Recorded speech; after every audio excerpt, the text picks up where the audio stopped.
How's it going, New World? Sethphir here, and today we are going to touch on a very hot topic, which is going to be about items. What should you keep? What should you not sell? And I just want to kind of give you guys some information from the in-game perspective so that you can avoid getting rid of things that you may need, right? So there are a lot of things in this game that you will need. I cover this in a lot of my guides, but I'll go ahead and retouch on it for this subject. But the first thing that everyone will need in the end game is going to be stone cutting. My stone cutting is at 178.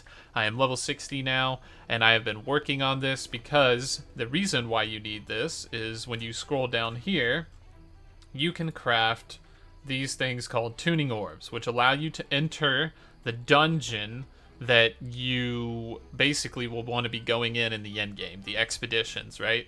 And the reason why you need to craft this yourself is because a key gets consumed whenever you enter the dungeon. This key is bind on pickup, but more importantly, this corrupted lodestone, this shard here, is also bind on pickup, right? So since this is bind on pickup, it's going to come from the greater rifts, like the greater portals, which is going to be like this thing right here.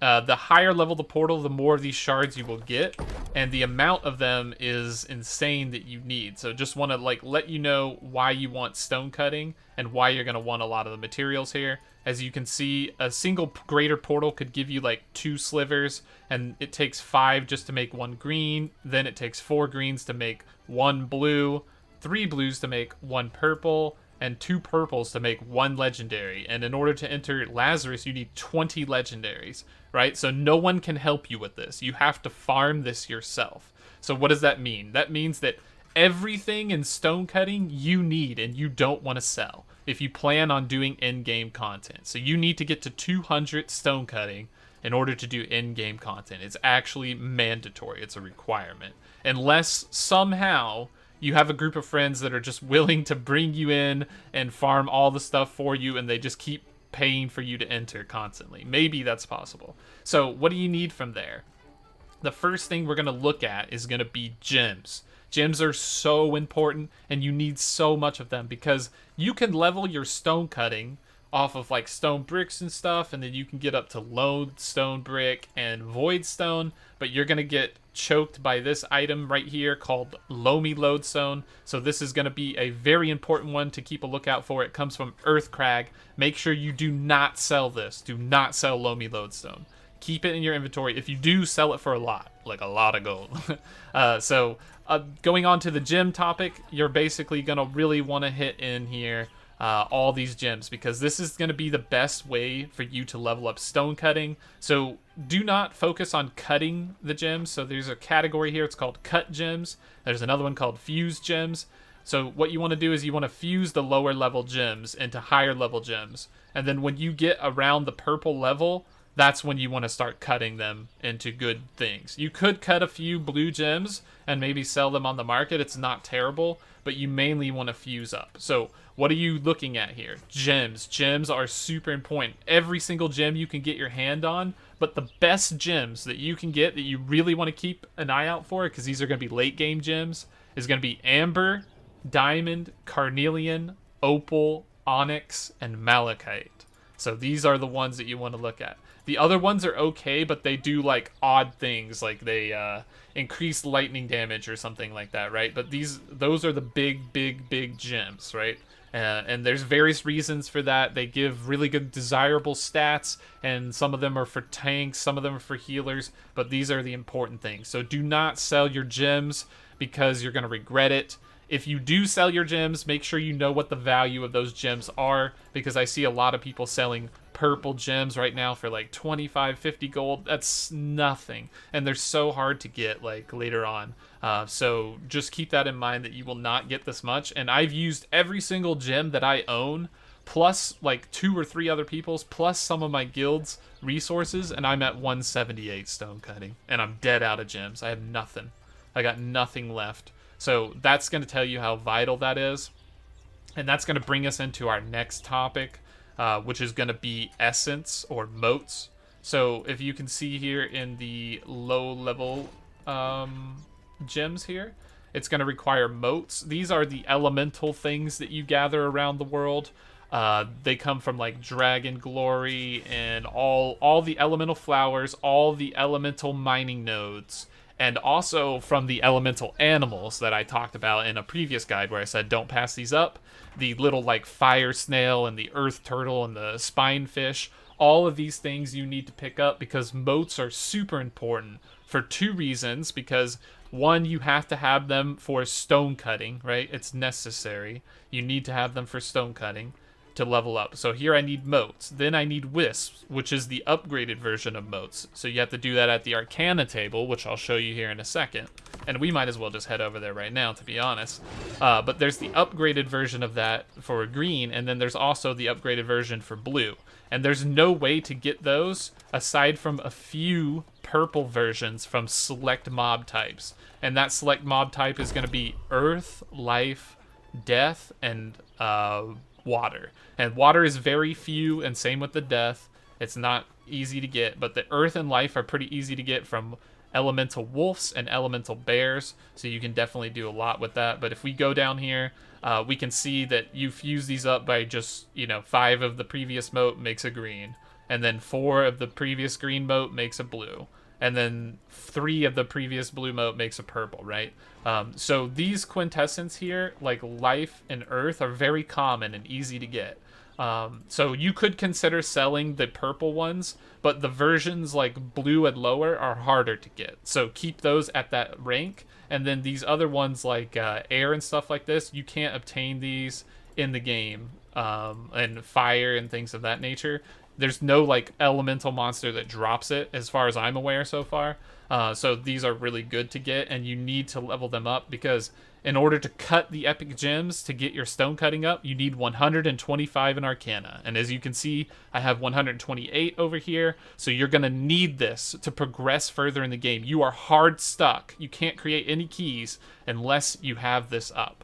So you need to get to 125 Arcana so that you can cut purple quintessence, which all comes from the motes. So that's super important, super vital, right? The next thing that I see people getting rid of is going to be like cooking ingredients. These things are crazy. Let's go ahead and head over to the cooking station. But in the late game, you're going to be getting some recipes that require a lot of unique ingredients, and I'll go ahead and show you some of those. So I'll go to my highest recipe right here, which I believe is the pork belly fried rice.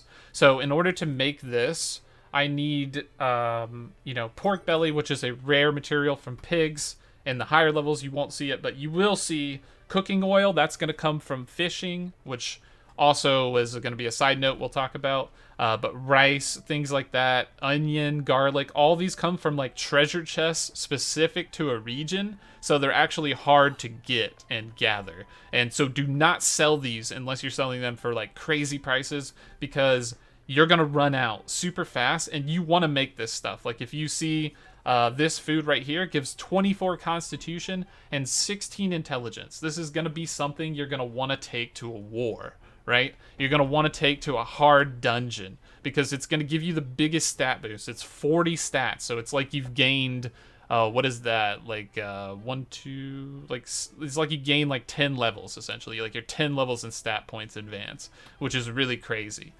So you definitely need these good foods. So you don't want to get rid of any of these like garlic, onion, salt, all that stuff you need to keep, right?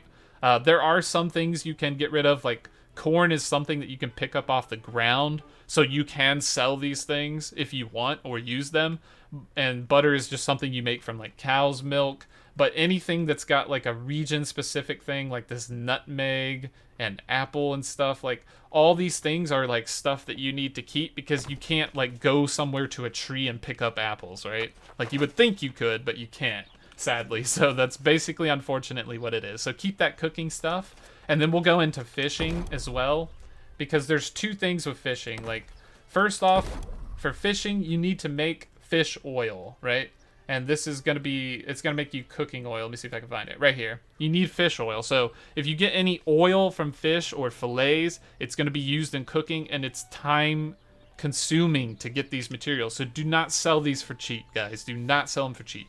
If you sell them and you're a big fisher, make sure you mark up that price a bit, because no one wants to sit there for like 1 hour just to get like 20 oil or something, or 10 oil, right? So it's going to be like a hot commodity. So make sure you put that price up if you do sell it, but I would probably keep it. Another really good thing to keep is a few of the rare fishing components. So I know that personally myself, I bought a bunch of this material right here called Cod Eye, because I made a potion right here.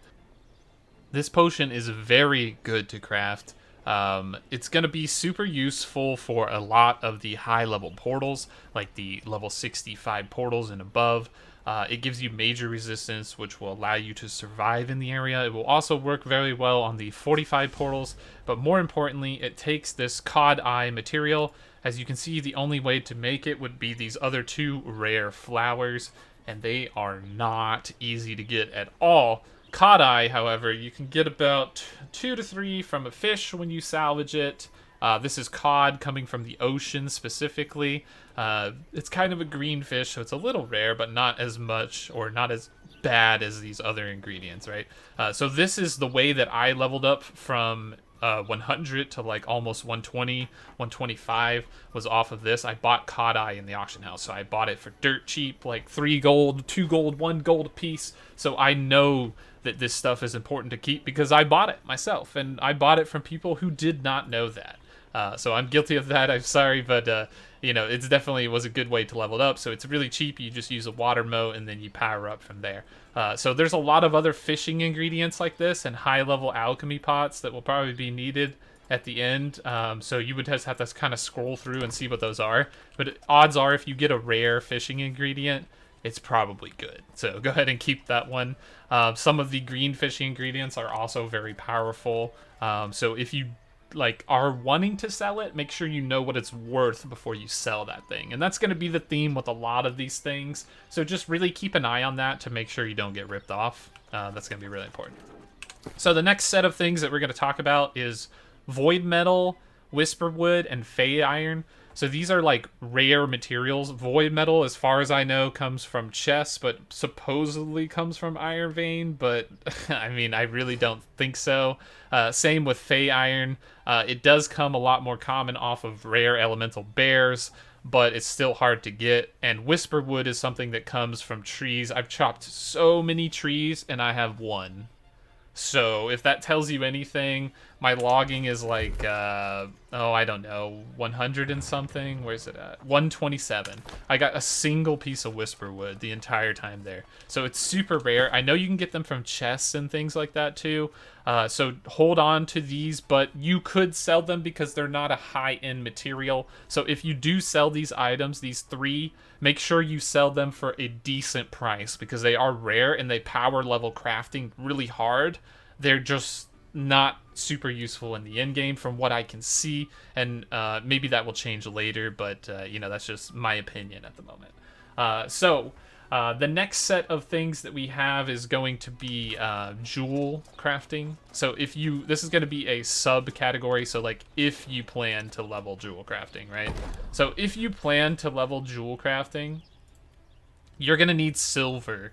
And silver is really heavy. It can be annoying to make, but you need to process it into an ingot and then transform it into like a silver chain, which weighs not a lot, or the hook or the band. But this is all used to make these type of things. I haven't started leveling my jewelry yet, but I've been keeping my silver. So you can see I have almost 500 silver bars. And then you're also going to need gold and platinum. So if you see silver and gold, transform it into a bar and keep it if you can. As you can see, I have quite a few gold here. I can make gold ingots. I'm keeping my gold ore because I know that if I want to level jewel crafting, which I do, I'm going to get everything up, I will keep it. If you're not planning to level jewel crafting, you can skip this because it's basically, you know, it's one of those, the hardest profession in the game to level up. And if you don't plan on doing it right, then there's probably not much point in you doing it at all, which doing it right means you have the max gear and all the potential to make the highest level stuff. But from what I can see, gold, silver, and stuff like that is only used for, silver, gold, and platinum is only used for jewel crafting. So the next thing I would look at is gonna be like ingredients that are legendary. So that should be obvious, but like, you know, things like this, but mainly this right here. In the higher levels, if you get anything like Tolvium, Cinnabar, like anything legendary, keep it. Because you need to hold on to that because you're going to need to use them to make the daily cooldown items. And the last thing you want to do is get sniped up by somebody who knows what they're doing and, you know, picks that up off of you for like 20 gold or something, like, you know, a steal, right? So keep these materials. You can get them from Orichalcum, but the main thing is you can also get them from chests. I've gotten them from like level 30 or 40 chests sometimes. I'll just get like a random legendary material or something like that. Even like the level 50 chest, but I think maybe like 40 plus is where that starts to come in. So if you see any legendary materials like that, just keep them and hold on to them because you're going to need them.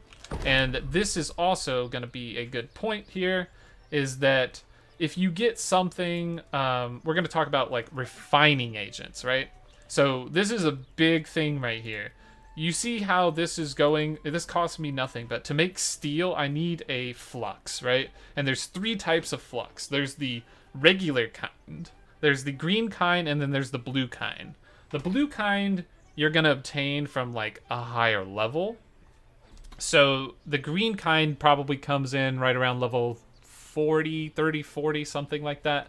This kind is really good to keep. You need to keep the green type of all refining materials. So not just flux, but also crossweave or whatever it's called, silkweave, every type of refining material for that.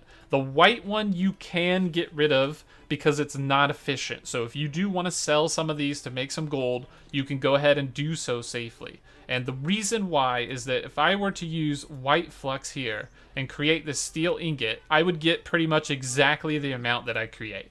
If I were to use the green flux, I would get maybe 60 to 75% more steel ingots. And the reason why I would get that is because it's a lower level smelting item technically, right? This is level 50, and using a green material on it would increase it. If I would have used the blue material on it, I would double that product. So if I made 25, I would get 50, or pretty close to that number. And that's why these materials are so valuable. I'd recommend using green on stuff that's like 50 level, and then when you get to anything like star metal, make sure you use blue stuff 100%, because you will double your product, you will save yourself so much time and resources, and it's like procking extra free materials, right? You need to do this. So keep all of those materials that are green and blue of the refining agents. It's very important. Do not sell those unless you're selling them for a lot of gold, because everyone's going to be wanting to level their professions. And then we'll go into some of our final categories here, and that's going to be crafting mods. So there are some crafting mods that you want to keep. Not all crafting mods are equal. This one is a very good one to have. Anything that says adds a chain attack, right? So a chain attack is something that's static, and it's going to add a set ability onto a weapon. A lot of people are going to be going after this item.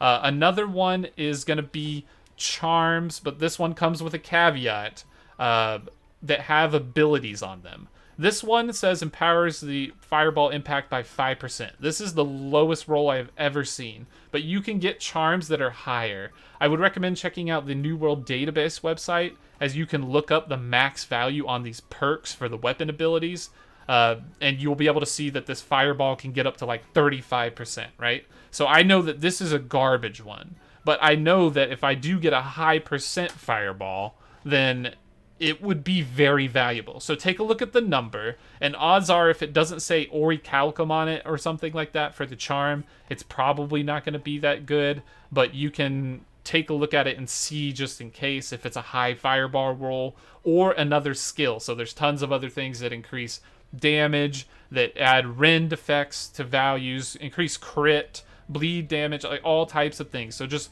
take a look at the charm, and if it looks like it's really good, then you might want to keep it if it has a high value. So I would recommend checking out that database website so that you can see what the min and max value range is for that. Another thing is just keeping the charms in general, because a lot of them can be used as fodder for some of the professions, and I'll go ahead and show you that real quick. I believe over here in the weaponsmithing thing. I think like repair kits and stuff like that. You can use any charm, so like any craft mod. So if you have a bunch of those craft ones, you can just kind of fuse them up and make something that's somewhat decent, right? And then we'll keep looking at charms here because this is going to be important. So this is, another chain one, but these are going to be the charms that are very valuable. This right here, I believe, is a best in slot charm. It's going to give you +5 to the minimum quality of a crafted profession. So if you ever see these, you're going to need to keep them because I think they scale at the max level usually. I don't think I've seen a lower one, but maybe there is. But this one is going to be worth a lot of money because people need to get a perfect minimum quality set in order to make the 600 gear score best in slot items in the game. So if you see something like this is big money. So do not accidentally fuse this into something and use it. Do not sell it unless you know exactly what it's worth because these are going to be super valuable in the end game. So make sure you keep an eye out for that. And then lastly, we also have items that do that same thing as those charms. So these are going to be like chef's shoes, right? 4% chance to craft additional items with cooking. So you're going to double your product potentially. It's going to be really valuable. There's also other things like plus to the quality of engineering or foraging or arcana. All these are super valuable. There's even things that increase the yield for leathers and different things like that when you're creating up. So make sure you keep an eye out for those. You may want to hold on to them because they're always percents. And then there's the flip side, which is the other side of things, which is like mining luck. Now the thing with mining luck is that in order to have good mining luck, it can go up to 5%. So if it's below 5%, it's probably not worth that much. But it also needs main stat on it. So for example, in order to hit 300 con, right? I'm level 60. I have exactly 300 con, but I barely have any strength, right? And my gear is all constitution, right? So if I want to use logging luck, right, with this constitution, because that's the bonus, you get to auto chop down a tree at max level, or a 25% chance, right? I would need gear that has logging luck and constitution main stat on it, like a bunch of constitution, because I need to hit that 300 threshold. Because without it, I may not meet that checkpoint. And if you don't have 300 logging luck or mining luck, then it's probably not going to be that good. Herbalism does not have this problem because you don't need high intelligence to get any super special bonus for that. So anything with good harvesting, you just need 250, so it's not as bad because you get the 10% yield here. But those things scale up to 5%, so keep an eye out for that. And then the final note would be like items that have loot luck. So like this one has a 2.4. Anything with good stats and up to 2.5 is the highest I've seen on loot luck in the game. There may be higher, but that's just what I've seen from closed and open beta and other sources. So if you see anything that gets close to that 2.5% mark and looks like it has a good combination of stats in the end game, go ahead and keep it, but don't worry about it for like the low game, because if you have like items that like this ring or whatever, this one I'm still using, it's like 2.2, it's kind of whatever. Some of them are like 1.5 in the lower levels, so it's not a big deal on that. So I just wanted to point you guys out to a lot of this stuff because I've been buying this stuff in the auction house. Here's my buy orders. People are selling me water motes all the time, silver ore, death motes, fire motes. I'm selling all kinds of weird items and stuff like that. So I just wanted to give people an idea on like how to get gold, what to keep, how to avoid this stuff so that you guys can afford your in-game houses. And that property tax is not cheap, let me tell you. So especially if you get 3 houses going, you're going to be shelling out a lot of gold every week. So hopefully this video helps. If you did find it helpful, make sure to subscribe, like, and hit the bell notification below. We also have a join button for members. You're going to get perks, badges, emojis, special benefits. So make sure you check that out. And we also have a Discord for people that are sharing information just like this, constantly talking. So if you're interested in that, or you want to reach out to me and talk to me, ask me a question, I chime in a lot on there. So make sure you look at that one.